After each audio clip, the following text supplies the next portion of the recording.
The report rather spans quite a number of topics, but I think the operative words which have come out both from the reports and from what we heard today is transparency, accountability and trust.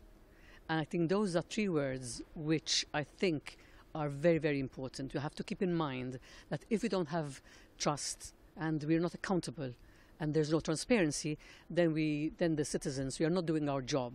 And the citizens should complain about us, and we don't want them to do that. When I listened to Mr. Timmermans, the Vice President of the Commission, he is open towards the idea of transparency even in the activities of the Commission. But how about the Council? Well, I think there should be transparency in everything.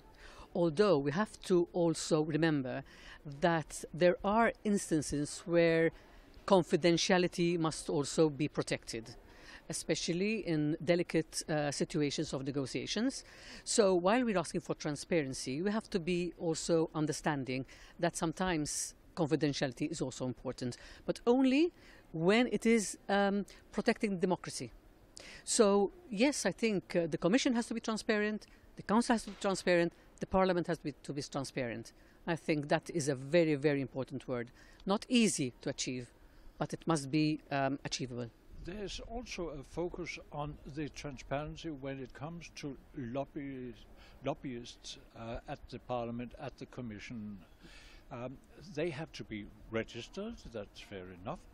But how much can you actually know about the persons involved?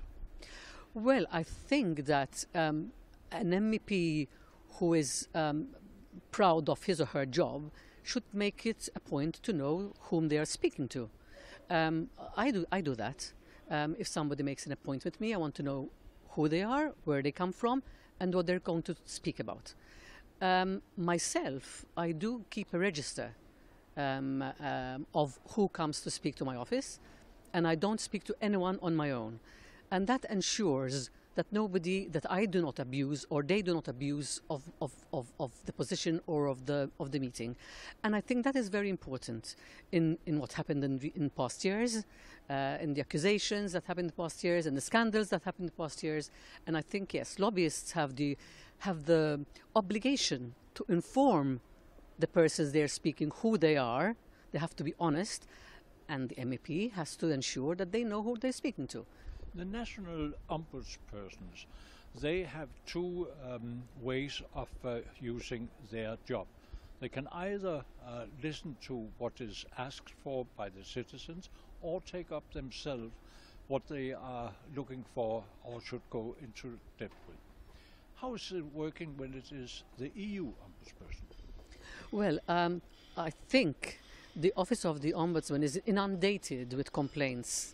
And I think they have their hands full with actually addressing these complaints. In fact, one of the points which there is in the report is, although it commends the fact that the rate of reaction has reduced, we are calling for an even faster reaction by the Ombudsman's office. So I think they're inundated with the commitments and the complaints by the citizens. But of course, any initiative that they see that should be done, they should take the initiative and it should be respected. But I think in all EU member countries, people are aware of an institution, of a national ombudsperson. But how much are European in general knowing that there is such an institution on the EU level? Well, you'd be surprised because in an Eurobarometer, there was reported that 9 out of 10 European citizens actually are aware of the Office of the Ombudsman and how they can utilize the Office of the Ombudsman. So 9 out of 10 is not bad.